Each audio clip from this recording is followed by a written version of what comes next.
Hello, my name is John Rose. It's so noisy out here I couldn't hear if my machine was recorded, and my screen's not working right now. So I had to get up close just to start this to make sure it was started.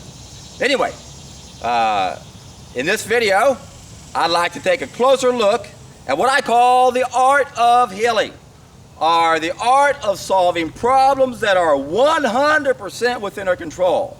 If you've ever watched any of my other videos, you know by now that I say there's only one thing we have to do to solve every problem that is 100% within our control, and that is to satisfy two groups of needs. And I call that the science and the art of solving problems that are 100% within our control. Remember, the science has to do with the law of cause and effect. There are 12 essential needs based on our anatomical limitations that were given at birth. Then we have two additional temporary needs because of the ripple effect.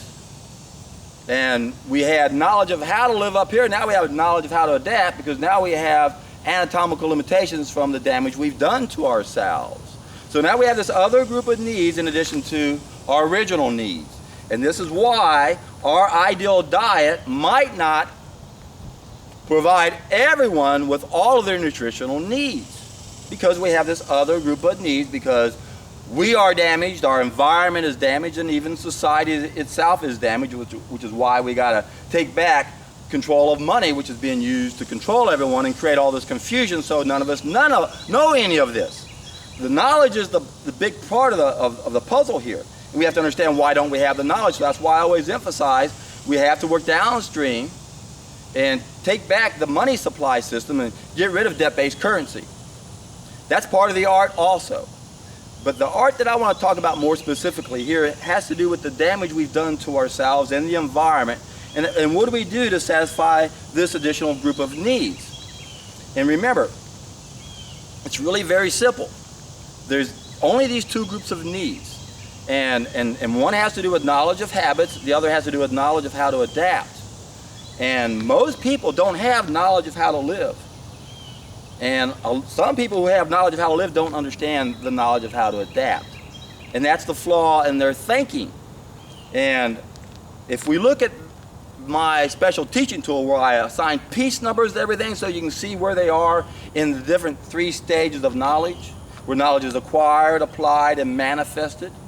What we do is when we look at the plus A box of knowledge, what we have here are pieces 22 to 35. Those are the two groups of needs. 22 to 33 are the 12 essential needs. But then we have pieces 34 and 35. These are the two additional temporary needs, because we don't live in an ideal world anymore. We've damaged everything. We have 10 subsequent needs, piece 34, because we have the wrong mentality. And we have the wrong mentality because we lost one of our senses, and we lost one of our senses with the fall of mankind, and that's when we started putting our food in fire, and the fire destroyed the biophotons, which is faster than light speed, faster than light communication that we store in the nucleus of our cells, and that feeds our sixth sense. So this is why we struggle so much. Our biophoton levels are way too low. And now we have these 10 subsequent needs because we're sick and disconnected, because we have the wrong mentality from the fall of mankind. So the best way to deal with all 10 of those is to simply get reconnected. And that's important to understand these, because 6 of those are also problems of knowledge. And instead of trying to figure out how to deal with the government or money or education, how do we fix those systems, we have to realize the only way to fix it is to fix the individuals that make up the systems. That's why there's always a simple solution to solve so many of our problems. But then there's that piece 35. That's what we're going to focus on today. This is the piece that natural hygienists don't understand, and I'm appealing to you guys to open up your brains, because you're making yourself look foolish, and you're making natural hygiene look foolish, and shame on you for doing that to natural hygiene, because natural hygiene is based on sound science. You guys aren't using it because you don't think you can screw up the law of cause and effect. There are 3 ways to screw up the law of cause and effect. You guys understand we don't have the knowledge of how to live. That's why most people fail. And you realize that most drugs are interfering with the body's communication system. You don't articulate this, but I understand what's happening. They're in a portal, piece 106. They're in between cause and effect. That's the second way we can screw up the law of cause and effect. So remember, knowledge is acquired, applied, and manifested in these 3 stages of knowledge. Thoughts, actions, reactions. Beliefs, causes, effects. So here's cause, here's effect. Second stage, what we do. Third stage, what we got.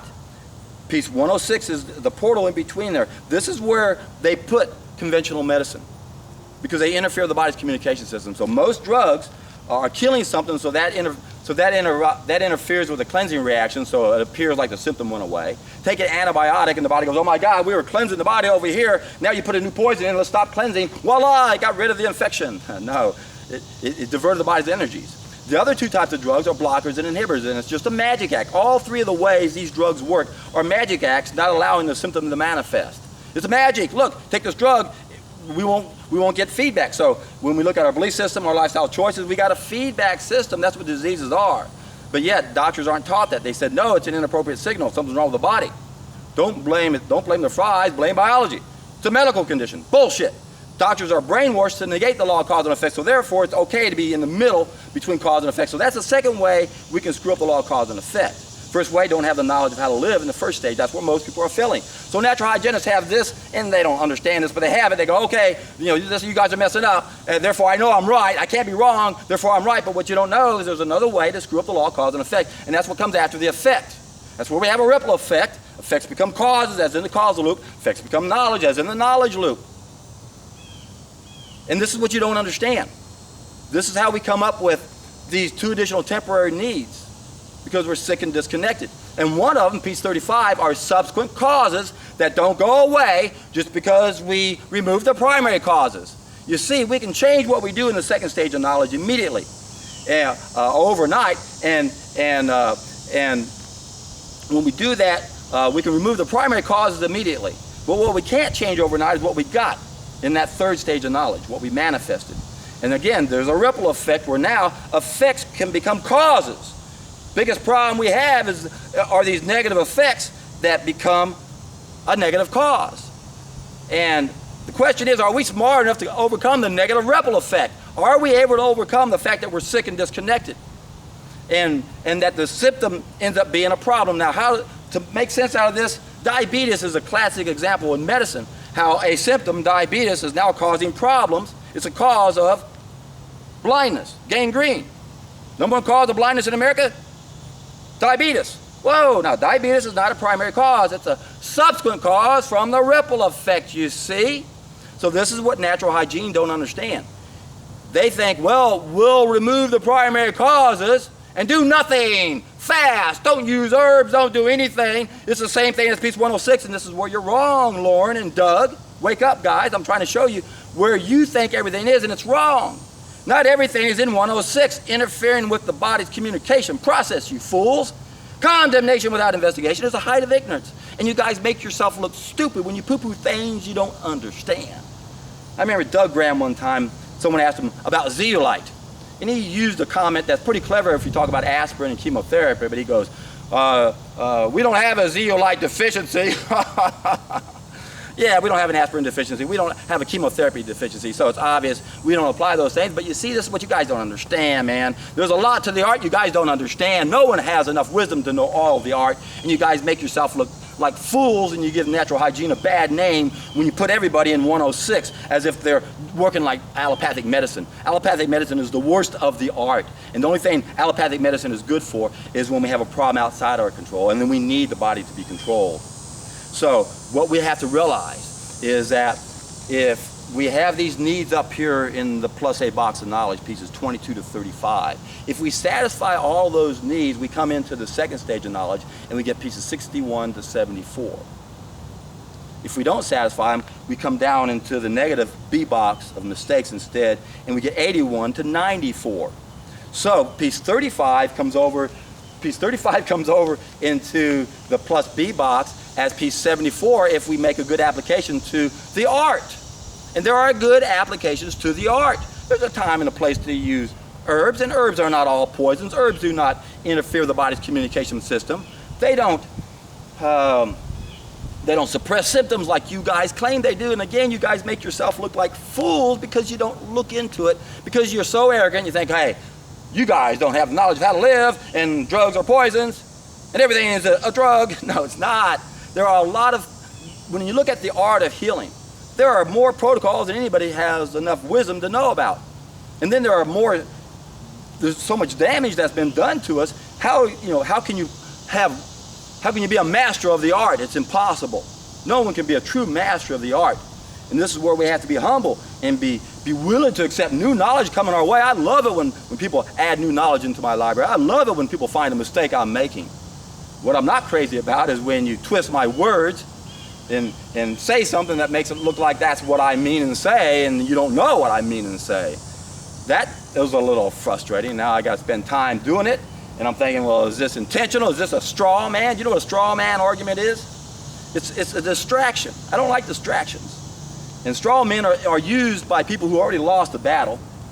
So you can kind of tell who's doing it on purpose or not. A lot of people do straw man arguments. They just don't really understand everything. And that happens when we're communicating like this. It's going to happen all the time. But otherwise, there are shields out there, and they're going to come out here, John, do you still beat your wife? I got to waste energy to defend that stupid statement. You see, that's a straw man. I don't beat my wife.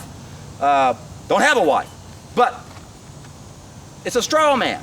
And they're used as distractions so that people have to put energy into defending the straw man. Saying, no, I didn't say that. I'm not going to waste my time with bullshit. I'm tired of bullshit. When you got the facts, you lay them out, you be aggressive, you be dominant about it, period. That's what you do when you have information. So, for you guys, if you're ever confronted in a radio show, a TV program, and someone starts distracting and talking about bullshit, interrupt them and say, look, time is valuable. You don't have any answers. I've got some answers. Why are we listening to you? Why are you attacking me? Why don't you find out what I do works instead of trying to find a flaw in it? Yeah, let's find a flaw in it, but see if it works first, you idiot. Obviously, something's wrong here. So be strong, be dominant, lay your facts out, be aggressive, be dominant. That's what you do when you got the facts. That's what everybody does when they're on the side of right. You can defeat anybody when you're on the side of right. When you got love in your heart, the other people don't have a chance. But what they're going to try to do is distract everyone else. So, I have a tendency to digress, don't I? Let's get back to what do we do if we can't satisfy all of our needs?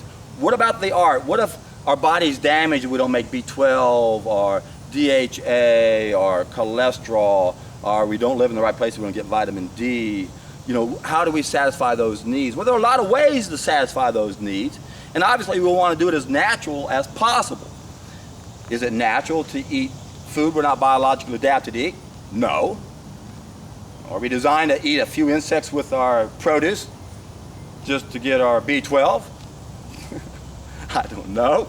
I'm not real crazy about eating insects now myself. But when you look at sunshine, for example, I don't like vitamin supplements. I am a firm believer that we don't get the vitamin D sulfate when we take a pill like D3, and you have to be tested to make sure you don't overdose. So I would much rather use a sun lamp or whatever they call those things that you can get your ultraviolet rays from. And there are some bad tanning beds and good ones. You got to know what you're doing. And I don't sell any products, so I'm not an expert in a lot of these supplements and protocols. If I sold them, I'd probably know everything there is about it. But I don't sell them for a reason. I don't want to get distracted into that. That's not what I'm all about. My goal is to help people see both sides, the art and the science. And you don't apply the art without the science. My main goal is the science, the science, the science. We just got to correct these 5 main mistakes. That's the most important part. The art is very tricky, I understand that. And a lot of people don't understand the art, like Doug Graham, Lauren Lockwood. They poo-poo things they don't study. They give blanket statements that drive me crazy, that again make the whole movement look ridiculous.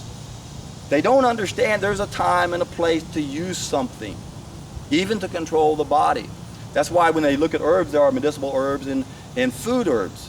And the medicinal herbs control the body like drugs do. So you always use those on a limited basis. The food herbs are keenly, and we can use those all the time. So the problem with most natural hygienists is they just don't study things well enough to understand really what the art is. And then what they do is they group all the other protocols that can be used to help us if our body's damaged and lump them down in as 106, and they don't belong there. There's 2 different places here. So either you apply it right and you get 74, or you apply it wrong and you get 94. And you can apply it wrong when you don't remove the primary causes. If you don't apply the science and only do the art, then that's like a 94. You're using the art the wrong way. So how do you get your other needs? What about cholesterol? Well, Gabriel Cousens swears by adding coconut oil to raise people's cholesterol. Never used that myself and saw positive results. I told a lot of people about it. Not sure the results of it, to be honest with you. I'm not going to lie to you and make up something. And then let's say B12, or how about, before we go to B12, how about probiotics? Now, if you have a serious issue with antibiotics, for example, if you've done a lot of antibiotics in your life, then by all means you want to go to some fermented foods to replenish that friendly bacteria. I prefer not to go to the supplement route, but if you don't have access to fermented food, you got to do what you got to do. Although, if you don't have a really serious issue, it probably will be just a moot point, because just by eating the right foods will establish that friendly bacteria.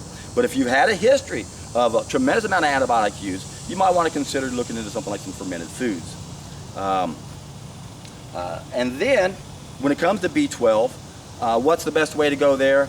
Well, you know, you can argue all you want about whether or not it's natural or not, but guess what? You can have B12 symptoms and take that little pill and the problem goes away. Is it the ultimate solution? I don't know. That's a good question. I don't have all the answers. I don't know what is the ideal position. I thought having a clean colon would be enough to produce our own bacteria, because then the rest of the body would be clean and we can produce our B12 in our mouth. According to Brian Clement, it all goes back to the appendix, and ever since the Industrial Revolution and the introduction to processed foods, that organ has shrunk considerably, and according to him, that's where we used to produce our B12. So we have to realize we don't live in an ideal world anymore. Our ideal diet might not satisfy all of our needs. We might be damaged, so there's an art of healing that we have to take into account. And this is where you play a role. In one day, you can learn more about the supplement you need than a lot of people, because now it's important to you. You see, we learn better when we learn something that's of importance to us. That's why when I started studying this, it was fun for a change. I never liked the crap they made me study in school. But when I found this knowledge of how to live and improve the quality of my life and other people's lives, now it's exciting to learn. It's exciting to find more information. And we're learning, and remember, biology is not exact science. We know that fragmented foods aren't the way to go. Fortunately, there's a lot of great supplements right now that simply take juices and turn them into powders. This isn't something done with the chemical industry or the pharmaceutical industry. There are some really good supplements out there that we can use to provide certain things that we're missing. When it comes to minerals, I'm really against any mineral supplement because there's a balance with minerals. We always go to whole food supplements, obviously, if we're going to go to those, and get everything else that comes with it. That's the best way to get everything, ideally. But what if you're not making any DHA? What do you do? What do you do? What's the best solution? Udos has some good oils we can take. If you don't have any objection to eating an egg yolk, my God, look at all you can get out of an egg yolk. You get DHA, you get B12, you get cholesterol, you get taurine. But then you got the issue of, are you taking someone else's child? Don't want to go into that in this video. Discuss it if you like down below. And I want to thank everyone for contributing to this channel. I've got such great people. 99.99% of all the correspondence between all of y'all is very civilized. I really like that. I've deleted a lot of people that I saw were going to be trouble to begin with, and hopefully they'll never return. You never know if they're 12 years old or whatever on the other side, just having fun. I was young myself, so and I was eating the wrong food at that time, so no telling what kind of clowns we're getting. But I want to thank you guys once again for doing such a good job. And I don't say this often enough, and I noticed the first time I asked, I got like double the response, so give me a thumbs up. Why? Nothing ego-oriented here. I want this channel to grow. You guys are understanding this. You guys are doing this, and you feel the improvement, and that's the whole point. Once we have this experience ourselves and we see how it's improved our lives, you can't help but think, what would happen on this planet if everyone could take their life up to the level I'm at now? Hey, I was already way above them before. Or I was way down where everyone else is at, and I see a huge improvement. That's why this is so exciting. And you guys need to get excited, because the vast majority, as long as you don't have too much damage done to you and you can satisfy those other group of needs, you're in for a treat.